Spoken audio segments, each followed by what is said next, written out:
A warm welcome to today's session on Ulysses, written by Lord Alfred Tennyson. So, before we head on to today's discussion, I would really like to thank everybody who has been watching the videos. I have been unable to post videos on a regular basis due to certain health issues, but from now onwards, every day I will be uploading new videos on new discussions. So, hope you like it, share, and subscribe to this channel. So for today's discussion, as we all know, this is one of the very prominent poem of English literature, written none other than by Lord Alfred Tennyson, who was born in 1809 and died in the year 1892 in the Westminster Abbey. Now, as we all know, he was a poet laureate who was one of the favorites of Queen Victoria. So we also know of him being a popular British poet, bestowing his creative works and arts in literary field such as Ulysses, the Lotus Eaters, In Memoriam, Idylls of the King, and others. He was also a major influence on the pre-Raphaelite Brotherhood. Now we all know about pre-Raphaelite Brotherhood, or at least have heard about this in the learning of UG and PG classes. So he was one of the influential member of the Pre-Raphaelite Brotherhood that was founded in the year 1848 by a group of painters and intellectuals like William Holman Hunt, D.G. Rossetti, J.M. Ely, Stephens, and so on. So Tennyson's subject matter renders around medieval legends to the classical myths. So similarly, one of the greater aspect of this Tennyson could be found in Ulysses as well. So, if we talk about the term Ulysses, it suggests the king of Ithaca. It's a common name we all find in the Greek and the Western literary sphere. Now, Ulysses was one of the prominent kings of Ithaca who is associated with the Trojan War, the war we all are familiar of. It is one of the important events of Greek, where we saw that in the 12th and 13th century BC, Trojan waged a war against Troy. So Paris of Troy took Helen, who was the wife of Menelaus, the king of Sparta. So certainly this name is familiar with the Trojan War, and we all know of him being the king of Ithaca. But how does Tennyson present him in this poem is something very remarkable, something very exciting of. So, major learnings that we gather from Ulysses is active and adventurous life of meaning. Certainly, Ulysses, who is the king of Ithaca, was a courageous man who had a visioned life of skill, courage, action, devotion, meaningful, and to say that he wanted life that he had led or he was left to live to have certain meanings, certain aspects that no one could ever think of. He never thought of being or living a life as a layman or an ordinary life. He disliked people of his kingdom as they were mostly inactive, disorientated, disinterested, and mostly inactive. So he was basically a knowledge seeker, and as a warrior, we saw that he was extremely courageous, skilled, equipped, and brave. He took part for Troy in the famous Trojan War, and since then he is known to be a brave warrior. But mostly he had an insatiable thirst that allowed him to gain true knowledge and worldly information in affairs. So, do we see a very personal aspect, personal mindset, personal perspective of the King Ulysses in this particular poem. So we do not only see of him being a warrior, but also a brave man who looks in creating a future, a life that is meaningful, that is wide, that is dynamic, and that is influential for all the people out there. But what brought disgust in him? Why was he not confining his peacefulness, his interest in ruling his kingdom? What got him to the disgust in ruling his own kingdom? So, this is very important to understand for us as to what caused the shift of his mindset. So he ruled over Ithaca for 3 years, and found that the people were mostly savage. They were disoriented, as I said, they were inactive, they neither had any wish or cheerfulness towards life. They are neither courageous nor a seeker of true knowledge in comparison to the king of Ithaca, that is Ulysses. He found them not only savage but unworthy to be ruled by him. Gradually, he gained certain dislikes towards the rule of the kingdom, and he was agitated with the monotony of life, and therefore he felt that he no longer belonged to the life as a ruler.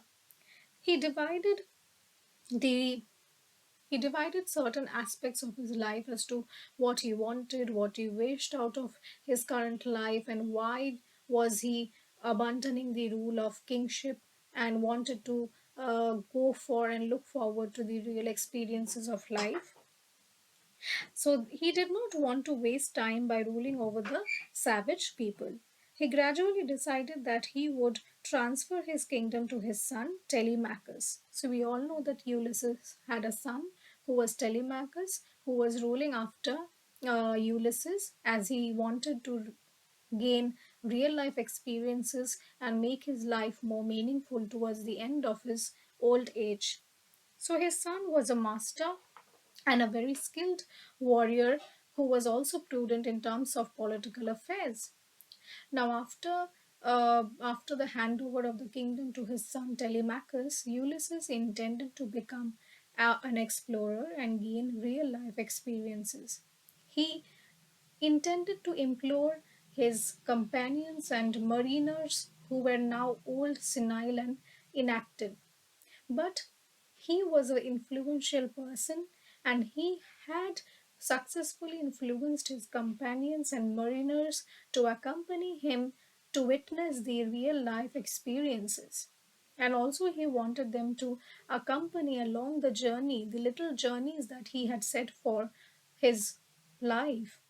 This is set for the journey during his old age to master the real life experience and honor oneself with new knowledge and blessings. So the main motive behind writing Ulysses by Tennyson is to understand the desire or to acquire new knowledge and meaningful information that life sets for every individual. So Ulysses never wanted to die ingloriously and in a dull and empty way. He wanted to have all the great experiences and die a learned man. He influenced the mariners and the companions alongside with determination and dedication. So that was the powerful aura, the influential aura of Ulysses. So the learning is the skill and the shift of a glorified king to an ordinary man whose faith lie in the ordinary experiences of life over the power and the glory as a king. So our mood is shifted from the hero, legend, Ulysses to an ordinary man, Ulysses, someone with whom we can all relate to.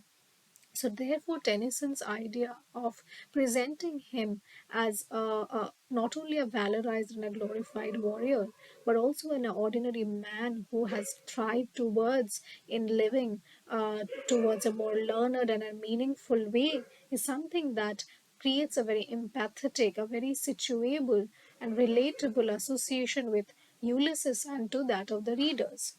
So, another learning is the disillusionment in the stages of life. So, we can accord with the character Ulysses, who is lamenting and yearning for making the most of his old age. He seems to lament over the time and the age, but this lament does not or no longer afraids him because he is so strong in his will and determination. So even though initially we find him fearing of the old age and that how can he make the most of this age and the period, but it is his will and determination that makes him a wonderful, achievable man towards the end. So there is a constant fear of death that is associated to old age. At some point of the poem, the reader, I mean us, seems to disassociate from the opinions of Ulysses. Later, as a reader, we get to achieve an empathetic feeling towards him. Here, the hunger heart of Ulysses in knowing the world in minute details is reflected where he knows that he has been a successful ruler and has been loyal and dutiful to his people and kingdom. But also he laments over the development of him as an individual. So he initially laments but gradually overcomes it with his dedication and devotion. So power, fame, and legendary, every aspect do not really well overwhelm him any longer during his old age. It is the wisdom and grace of knowledge. So Ulysses not only feared death but is anxious of the approaching time of death. Thus, he makes the most of it by traveling with his companions and recounts that old age is not going to make him frail and inactive. So, therefore, he becomes an influential person for all the readers out there. He wants to spend every hour in the quest of knowledge and real life experiences. So we can see that Tennyson puts forth negative and positive traits of Ulysses and leaves up to the reader as to how they are going to side and associate or dissociate associate with him. So lastly, readers are associating mostly with him as an ordinary man who discards his mistakes and understands that the world at large should be experienced. And on one hand, we see of being a wonderful and a brave warrior, and on the other side, we see and side with him as a commoner.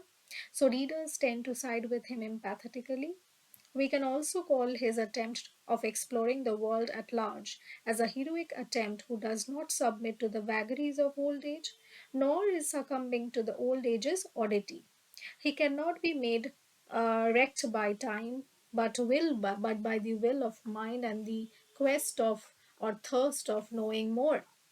So Ulysses intends to reunite with his old mariners and other friends like Achilles, even though he laments over of the experiences and leaving behind the kingdom life, leaving behind his family, but also his quest for a new learning, new experience during his old age is transforming his grandeur and makes him all the more very influential, far more than that of a warrior.